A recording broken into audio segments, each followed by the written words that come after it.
think I got this question on one of these threads the other day, which I didn't have the ability to absorb it and respond as a direct LinkedIn response yet. But is there one answer to that?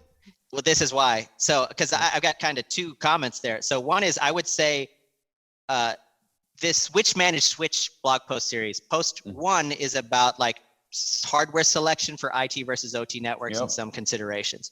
Post two is, if you pull a data sheet for a managed switch and you look at the amount of features in these things today, it's kind of comical. And my point in this post is, I'm not telling you that you need these 300 features. I'm going to list 9 things, and not all of those are features. It's just context like diagnostics or security. I'm going to list 9 things to say these things are relevant for you to evaluate and consider as to why you want to manage switch.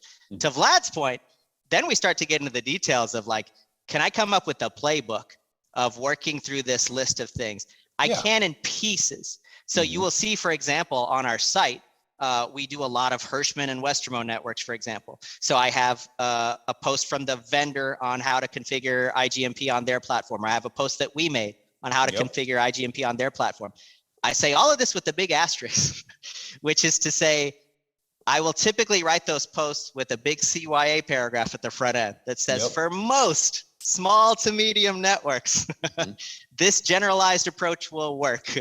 And I do that because that generalized shotgun approach to that situation does not apply to your larger systems. And what can happen when you use that general approach on the larger system is you can overwhelm the switches. We've been called in several times to troubleshoot things where they're losing data. And the reason they're losing data is they're overtaxing the switch. The switch CPU is under sustained 100% CPU utilization and dropping frames as a result.